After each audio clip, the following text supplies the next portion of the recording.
உலகெங்கு வாழும் மிதுன ராசி அன்பர்கள் அனைவருக்கும் தமிழ் விஸ்வாவசு புது வருட புத்தாண்டு நல்வாழ்த்துக்களை தெரிவித்துக் கொள்வதோடு, இந்த வருடம் உங்கள் ராசிக்கு கோச்சார கிரகங்கள் இடம்பெற்றிருக்கும் அமைப்பின்படி தமிழ் புத்தாண்டு எவ்வாறு இருக்கும் என்பதை இங்கே பதிவு செய்யப்படுகிறது.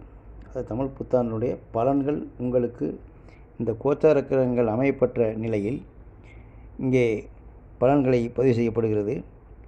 குறிப்பாக மிருகசீரிசம் 3, 4ஆம் பாதங்கள், திருவாதிரை 4 பாதங்களும், புனர்பூசம் 1, 2, 3ஆம் பாதங்களில் பிறந்த இந்த நட்சத்திரத்தில் பிறந்த அன்பர்கள் அனைவருக்கும் இங்கே சொல்லப்படும் பலன்கள் நடைமுறையில் இருக்கும். குறிப்பாக புத்திகாரனாகிய புதனை ஆட்சி வீடாக கொண்ட மிதுன ராசி அன்பர்களே, இதுவரை உங்கள் ராசிக்கு 12ஆம் இடத்தில் இருந்த குரு பகவான் மே 14ஆம் தேதி உங்கள் ராசிக்கு ஜென்ம குருவாக வருகிறார். மேலும் அக்டோபர் 18ஆம் தேதி முதல் உங்கள் ராசிக்கு அதிசாரமாக 2ஆம் இடத்தில் கடகத்தில் இடம்பெற்று மீண்டும் டிசம்பர் 5ஆம் தேதி வக்ரகதியில் உங்கள் ராசிக்கு ஜென்ம குருவாக திரும்புகிறார். ராகு கேதுகள் பார்க்குற பொழுது, அதாவது மே 18ஆம் தேதி முதல் உங்கள் ராசிக்கு 9ஆம் இடத்தில் ராகும் 3ஆம் இடத்தில் கேதும் இடம்பெறுகிறது. இந்த வருடம் முழுவதுமே சனி பகவான் உங்கள் ராசிக்கு 10ஆம் இடத்தில் சஞ்சாரம் செய்கிறார். பாக்கியாதிபதி, உங்கள் ராசிக்குரிய பாக்கியாதிபதி சனி பகவான் நீர் ராசியில் 10ஆம் இடத்தில் மீனத்தில் இடம்பெறுகிறது.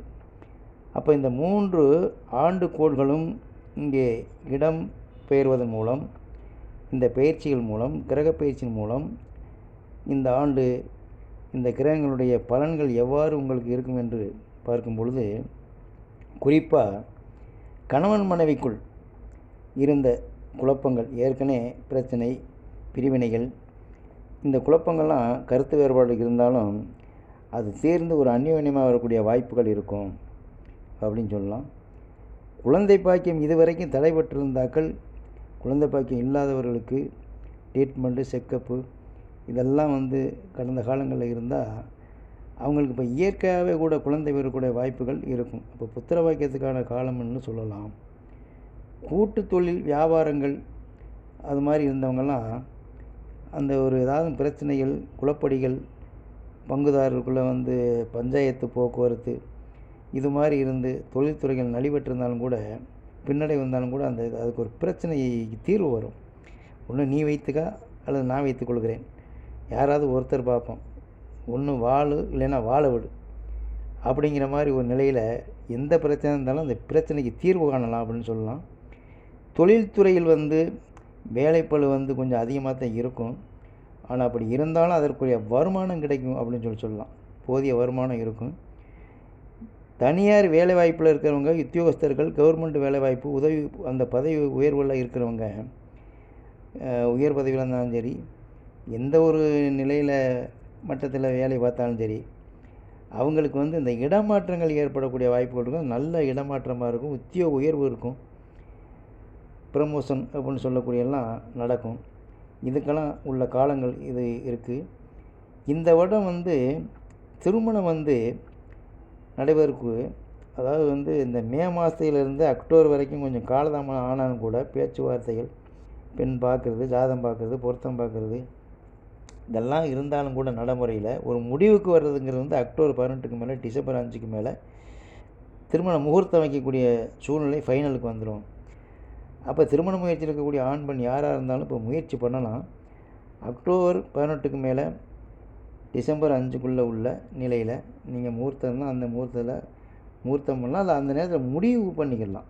அதன் பிறகு கூட உங்களுக்கு ஜனவரிக்கு பிறகு உங்களுக்கு திருமணம் பண்ணாலும், இந்த அக்டோபருக்கு பிறகு உங்களுக்கு 2ஆம் இடத்துல குரு பகவான் அதிசாரத்தில் இருப்பதனால அந்த நேரத்தில் ஒரு முடிவு பண்ணிக்கிடலாம். கை நினைக்கிறது, ஒப்புதாம்பலம் பண்ணுறது, நிச்சயார்த்தம் பண்ணுறதுலாம் இப்போ செய்துக்கிடலாம். அதை காலதாமதம் செய்யாமல், தட்டி கழிக்காமல், தவிர்க்காமல் அந்த நேரத்தில் முடித்து கொள்வது நல்லது அப்படிங்கிறது ஒரு விளக்கம். இந்த தேவஸ்தானங்கள், தெய்வஸ்தானங்களுக்கு திருப்பணிகள், அதாவது வேண்டுதல் இது மாதிரிலாம் இருந்தாக்கா, அந்த யாத்திரைகள், வேண்டுதல் யாத்திரை செய்து இருக்கிறவங்களாம் அந்த யாத்திரை பயணங்கள் செய்வதற்குள்ள காலங்கள் கூட அந்த நேரம் இருக்குது. நினைத்த மாதிரி நினைத்த இடங்களுக்கு சேர்ந்து ஆன்மீக தரிசனம் பெறுவதற்குள்ள வாய்ப்புகள் கிடைக்கப் பெறுவீர்கள். ஆரோக்கியத்தில் இருந்த குறைபாடுகள் கொஞ்சம் விலகும், ஒரு ஆரோக்கியம் பெறுவீர்கள். நல்ல காரியங்களுக்கு வந்து தலைமை தாங்கி நடத்தக்கூடிய நிலைகள்லாம் உங்களுக்கு வந்து முக்கியத்துவம், முன்னுரிமை, மதிப்பு, மரியாதைகள்லாம் இருக்கக்கூடிய சூழ்நிலைலாம் உங்களுக்கு வந்து ஏற்படும். மாணவர்கள் வந்து கடுமையாக கொஞ்சம் உழைத்தால் மட்டுமே பலன் கிடைக்கக்கூடிய நிலை இருக்குது. கொஞ்சம் ஸ்ட்ரெயின் பண்ணி பண்ணணும். கவனக்குறைவு கொஞ்சம் ஏற்படும். ஏன்னா ஜென்ம குருவாக இருப்பதனால அப்பப்போ வந்து மனச்சஞ்சலங்கள் ஏற்படும், இடமாற்றங்கள் ஏற்படும். உயர்நிலை கல்வியில் அதாவது வந்து பட்டக்கல்வி இருக்கிறவங்களுக்கு காலேஜுக்கு போக முடியாமல், ஸ்கூலுக்கு போக முடியாத தடை தாமதம் ஏற்படக்கூடிய வாய்ப்புகள்லாம் இருக்கும். இருந்தாலும் அதையும் மீறி வந்து கரெக்டாக வந்து சரியாக செய்யணும் அப்படிங்கிற மாதிரி மனதில் வைத்து படிப்புக்கு முக்கியத்துவம் கொடுத்து செய்தால் உரிய மதிப்பெண் பெறலாம், அரியர்ஸ் இருக்காது அப்படிங்கிறது விளக்கம். படித்து முடித்த மாணவர்கள் ஏற்கனவே வேலைக்கு இன்டர்வியூவில் முயற்சி பண்ணிக்கிட்டு இருக்கவங்களாம் வேலை கிடைக்கக்கூடிய வாய்ப்பு இருக்குது. அதை சரியாக பயன்படுத்திக்காங்க. தொழில்துறையில் இருக்கக்கூடிய புதிய முயற்சிகள், புதிய முதலீடு பண்ணுறது, இதெல்லாம் வந்து காலதாமதம், தடை தாமதம் ஏற்பட்டாலும் கூட கடைசியில் வெற்றி கிடைக்கக்கூடிய ஒரு வாய்ப்புகள் இருக்குது.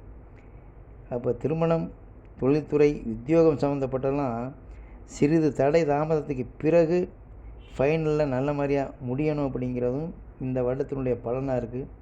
குறிப்பாக 65% நன்மைகளை பெறக்கூடிய வாய்ப்புகள் இந்த மிதுன ராசிக்கு இருக்குது என்று தெரிவித்து, இருந்தாலும் இந்த குரு பயிற்சிக்கு இந்த குரு பிரிதிங்கிறது வந்து, அதாவது வழிபாடு என்பது வந்து வியாழக்கிழமை அன்னைக்கு குரு பகவானுக்கு நெய் தீபம் ஏற்றி நவக்கிரகத்தில் குருக்கு வழிபடலாம். சனி பகவானுக்கு வந்து நல்லெண்ணெய் தீபம் ஏற்றி சனிக்கிழமை அன்னைக்கு சனி ஓரையில் வந்து கரெக்டாக செய்கிறதுக்கு அது முயற்சி பண்ணுங்கள். நல்லது நடக்கக்கூடிய வாய்ப்புகள் இருக்குது. ஒரு முறை வந்து ஆலங்குடிக்கு சென்று குரு பகவானை தரிசனம் செய்துட்டு வந்தால் நல்லது அப்படிங்கிற தெரிவித்து, நமது நேயர்கள் வாழ்க வளமுடன். நன்றி, வணக்கம்.